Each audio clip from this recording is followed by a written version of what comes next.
자, 우리 친구들, 반갑습니다.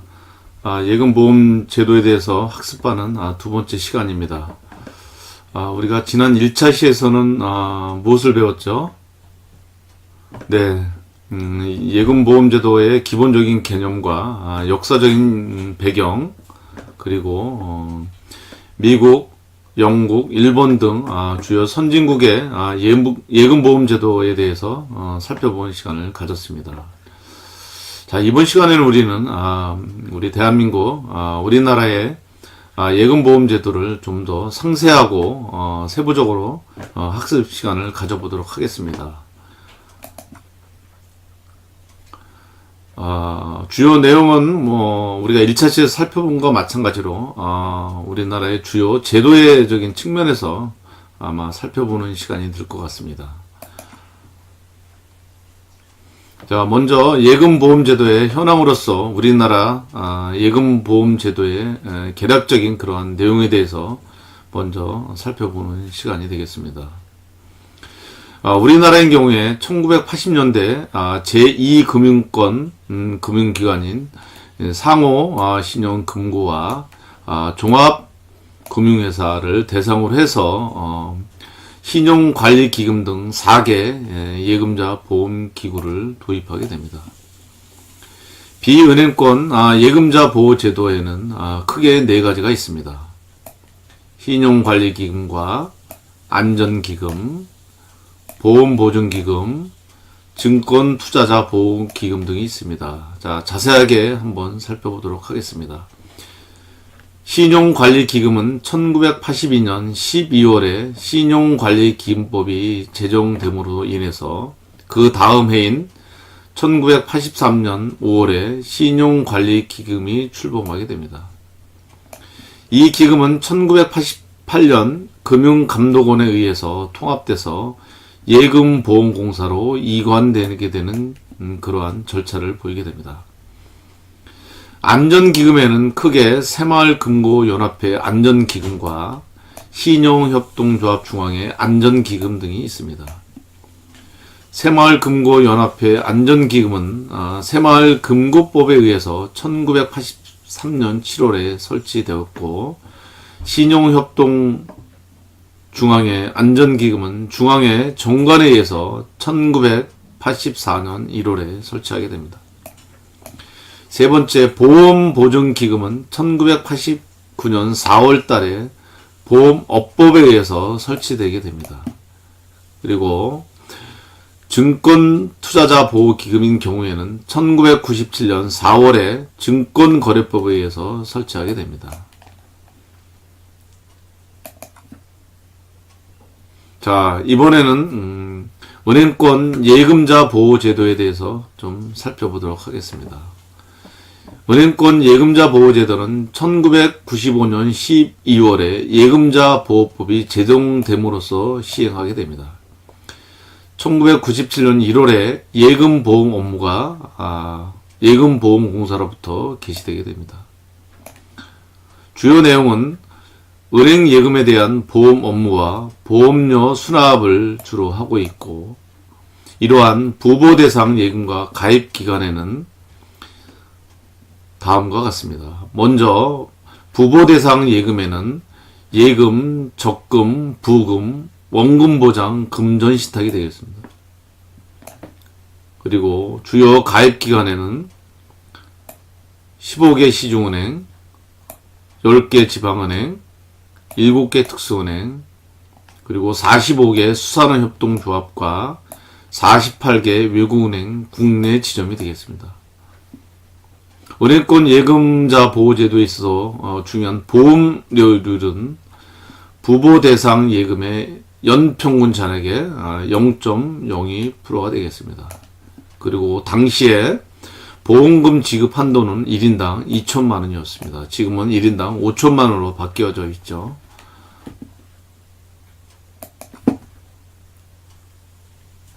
자, 이러한 예금자 보호제도가 시대에 따라서 예금자 측면에서 좋은 제도로 바뀌어나게 됩니다. 그러기 위해서 정부는 예금자 보호제도를 통합을 하게 되는 그러한 획기적인 절차를 가지게 됩니다. 우리 대한민국 1997년 10월 그리고 11월에 왔던 금융위기가 있었죠. IMF 외환위기. 그거에 더불어서 그 해가 있었던 그러한 시기 전후가 되겠죠. 1998년 4월에 금융감독위원회가 출범을 하게 됩니다. 그리고 이에 따라서 감독기구가 통합이 되게 됩니다. 즉 여러 개로 나눠져 있던 금융기관에 대한 감독기구를 하나로 통합함으로써 효율적인 관리 감독이 이루어지게 되는 그러한 시기가 오게 됩니다. 예금보험공사가 비은행 예금보험기금을 통합 운영하게 되었고, 부부 대상 기관이 은행에서 증권과 보험, 종합금융, 상호신용금고, 그리고 신용협동조합으로 확대되게 되는 그러한 획기적인 그러한 금융 시스템이 이루어지게 됩니다. 하지만 우체금 예금인 경우에는 정부가 전액 지급 보장하고 있기 때문에 여기에는 포함이 되어 있진 않습니다.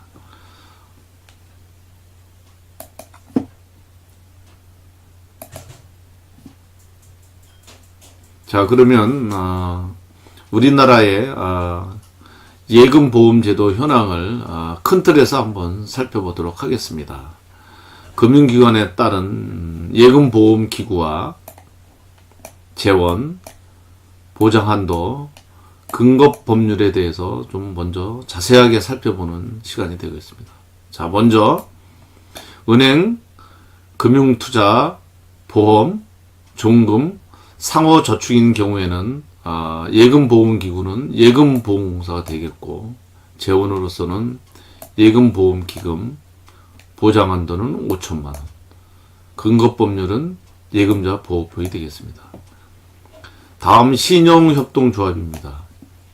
예금보험기구로는 신용협동조합중앙회, 재원으로는 신용협동조합 예금자 보호기금이 되겠고, 보장한도는 5천만원이 되겠습니다.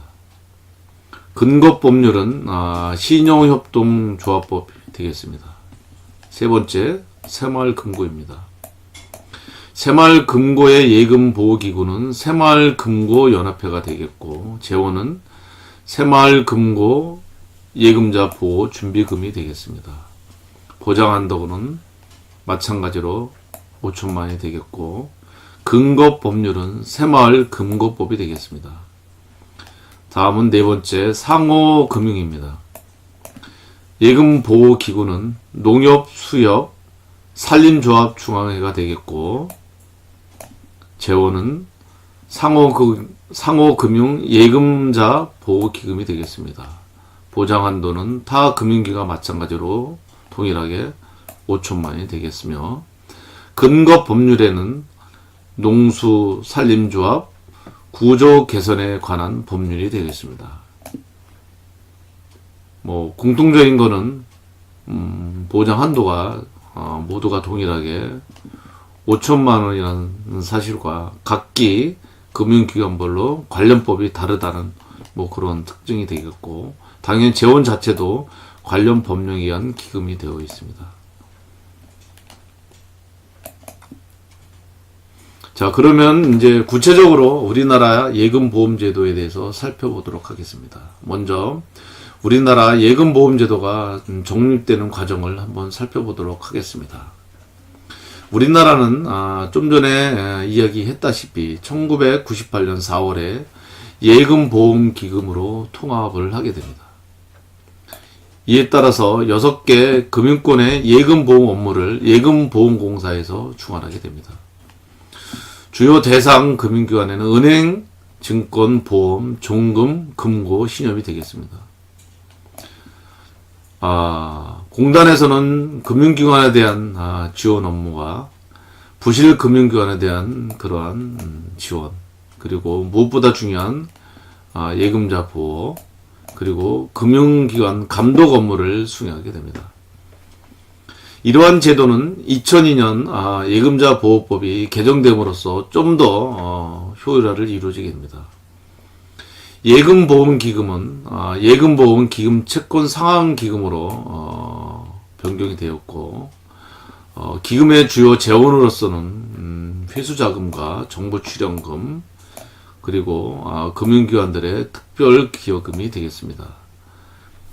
그리고 2009년 2월에 목표기금제를 도입해서 기금의 안정화를 가져왔고, 2014년부터 차등 보험료율 제도를 도입함으로써 금융기관들의 재정 건전성을 확보하게 됩니다.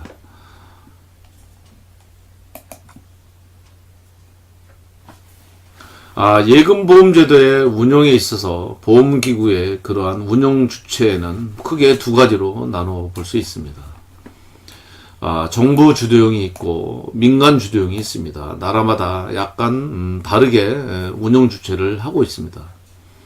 우리나라인 경우에는 공적 감독기관의 감독과 더불어서 검사 기능을 수행하고 있는 그러한 성격을 가지고 있습니다. 즉 정부 주도형 성격과 민간 주도형 성격을 함께 가지고 있다. 이렇게 여러분들이 이해를 하면 크게 문제가 없을 것으로 이렇게 판단이 됩니다.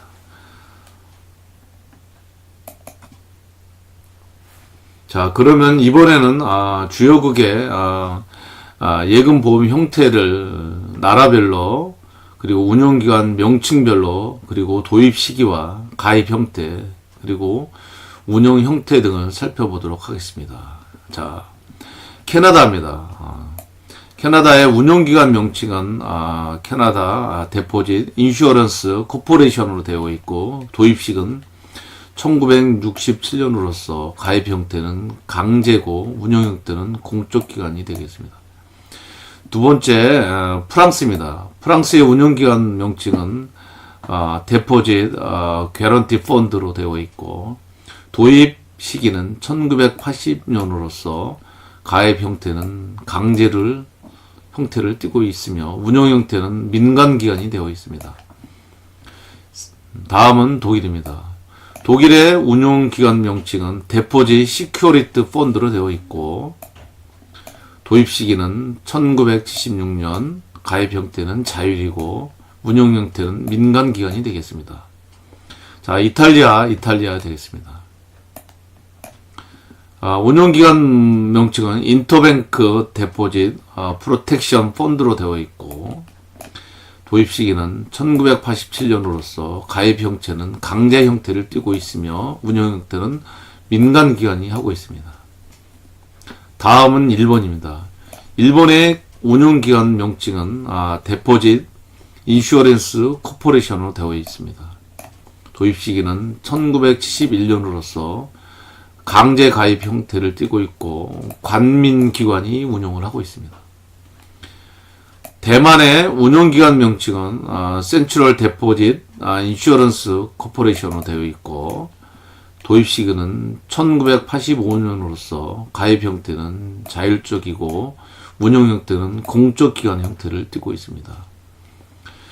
영국인 경우에 운용기관 명칭은 데포짓 프로텍션 펀드로 되어 있고, 도입 시기는 1982년으로서 가입 형태는 강제를 띠고 있으며 공적기관이 운용을 하고 있습니다.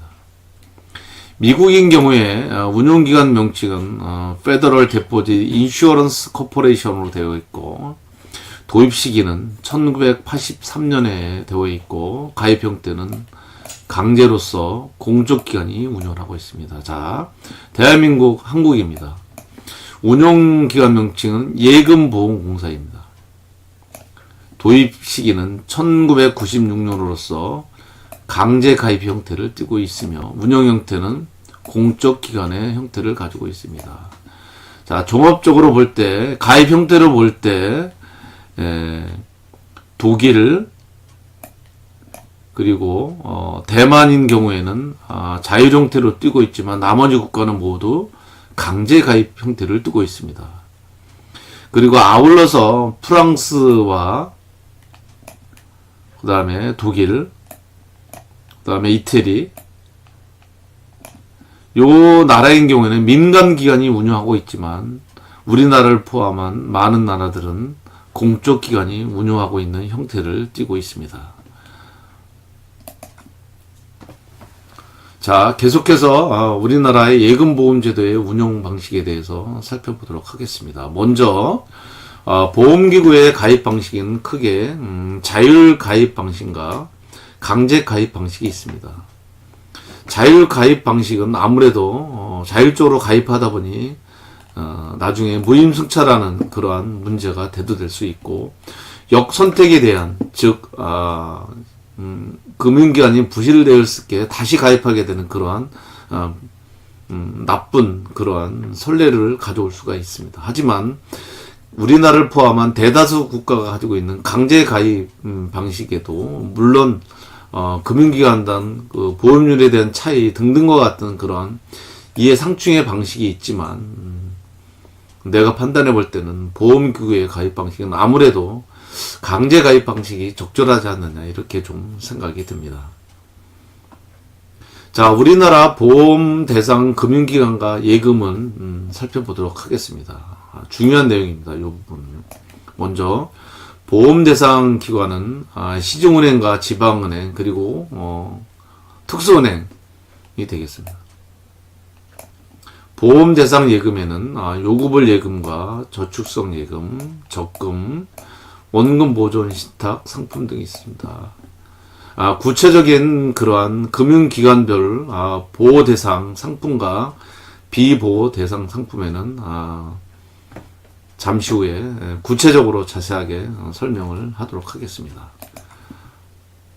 자, 그러면 세부적으로 금융기관별로 보호 금융상품과 보호가 안 되는, 즉 비보호 금융상품에 대해서 자세히 한번 살펴보도록 하겠습니다.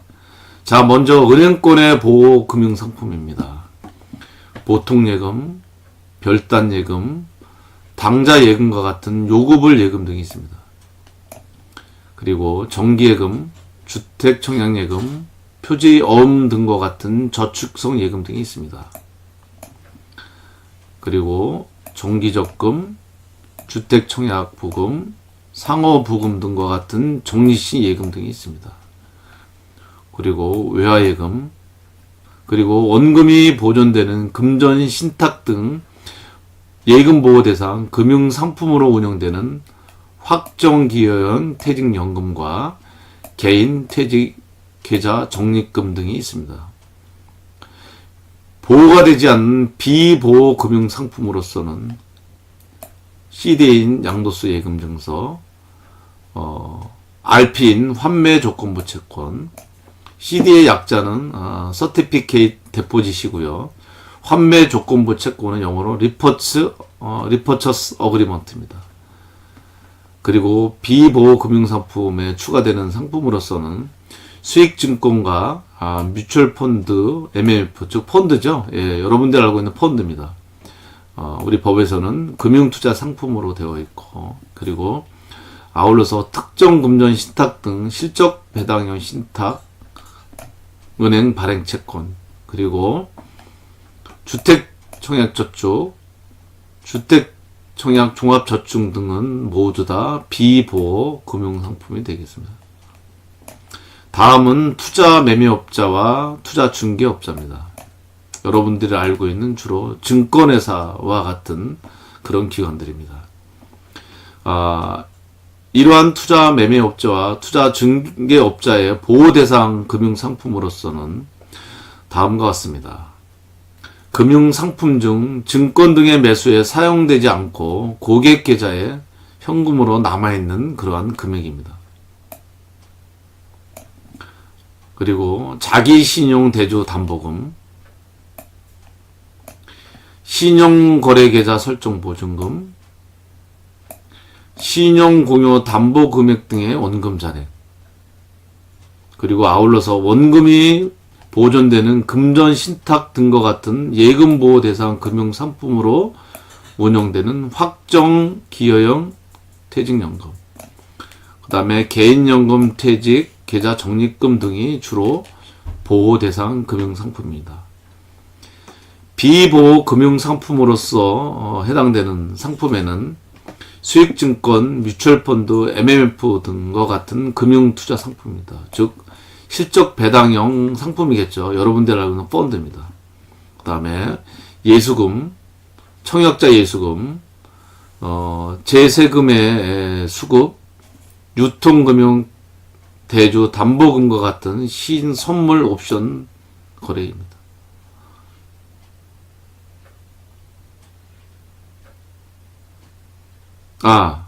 제가 다르게 설명했네요. 다시 한번 얘기하겠습니다. 펀드와 같은 금융투자 상품이 있고요. 선물 옵션 거래 예수금, 청약자 예수금, 제세금의 수급, 그 다음에 유통금융 대주 담보금 등이 있습니다. 그리고 환매 조건부 채권, 증권사 발행한 그러한 채권, 뭐 금융채겠죠. 그 다음에 종합자산관리계좌, CMA, 뭐 어음관리계좌 이렇게 이야기도 하고 있습니다. 그 다음에 랩 어카운트, 그 다음에 주가지수 연계 증권, 주가지수 연계 채권 뭐 여러 가지를 표현해요. ELS, 에코티, 링키드, 시큐리티입니다. 그 다음에 주식 워런트 증권, ELW, 에코티, 링키드 워런트, 이러한 상품들은 주로 비보호 금융상품이다. 이러한 비보호 금융상품은 주로 이제 실적 배당 상품이죠. 즉, 고객들이 어느 정도 위험을 감안해서, 또, 운용회사가 운용하는 그러한 상품이 되겠습니다.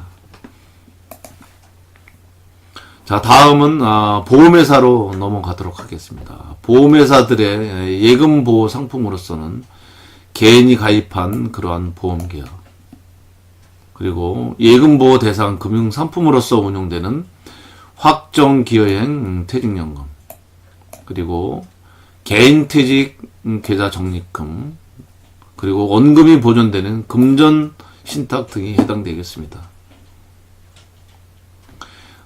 보험회사의 비보호 금융상품으로서는 보험계약자와 보험납부자가 법인인 그러한 보험계약, 그리고 보증보험계약, 재보험계약, 그리고 변액보험계약, 주계약 등이 해당되어 있습니다. 종금사입니다. 종금사의 보호대상 상품으로서는 발행어음, 표지어음, 그 다음에 어음관리계좌, CMA가 되어 있고, 비보호 금융상품으로서는 수익증권과 뮤추얼펀드, M&F 등과 같은 금융투자 상품, 즉 실적 배당형 상품이 되겠죠. 그 다음에 RP인 환매조건부 채권, 그리고 CD인 양도성 예금증서, 그리고 기여어음이 CP, 커머셜 페이퍼라 그랬죠. 그 다음에 종금사가 발행한 그러한 채권, 이런 것들은 비보호 금융상품이 되겠습니다. 주로 실적 배당형 상품들이겠죠. 보험사 상품과 마찬가지로.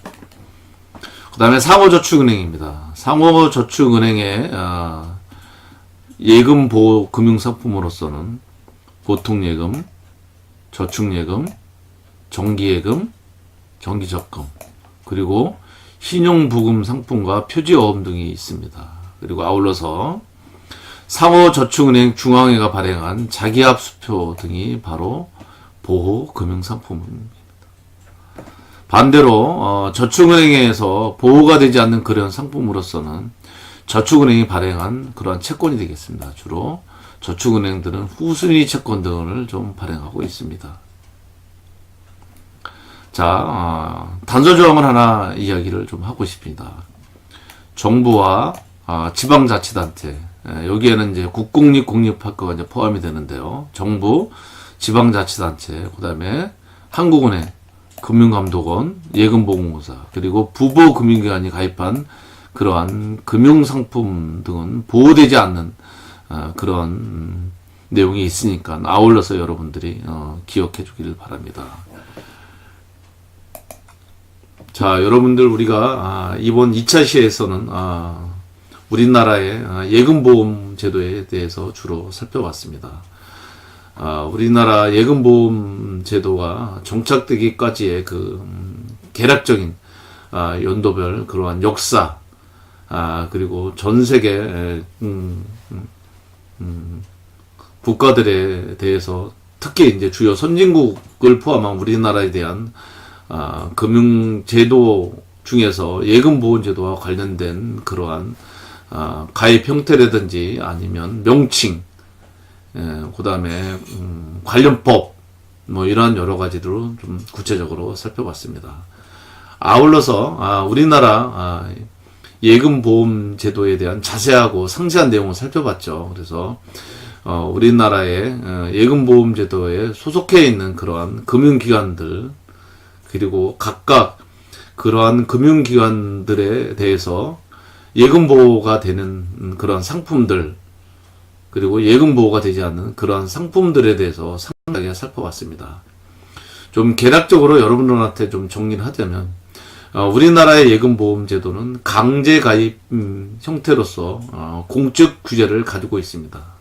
그리고 개개인별로 우리가 예금보호가 대상이 되는 그런 금액은 공통적으로 약 금융기관별로 5천만 원이 되고 있습니다. 그리고 주로 가입 하고 있는 그러한 상품 중에서 예금보호가 있는 상품에는 주로 예금과 같은 뭐 그러한 예금이 됐고, 대체로 예금보호가 안 되는 그런 상품들은 주로 하이리스크 하이리턴, 즉 실적 배당형 상품과 그 자체 기관들이 발행한 채권, 이런 것들이 주로 예금자 보호에 해당되지 않는 그러한 상품으로 좀 정리가 될 수 있습니다. 자, 여러분, 이번 2차에서도 우리 예금보험 제도에 대해서 학습하느냐고 여러분들 수고 많으셨습니다. 우리 또 다음 3차 시에서 우리나라 예금보험 제도에 대해서 직접 홈페이지를 통해서 제가 스터디한 내용을 포함한 내용에 대해서 여러분들과 같이 학습하는 시간을 갖도록 하겠습니다. 자, 강의 마치도록 하겠습니다.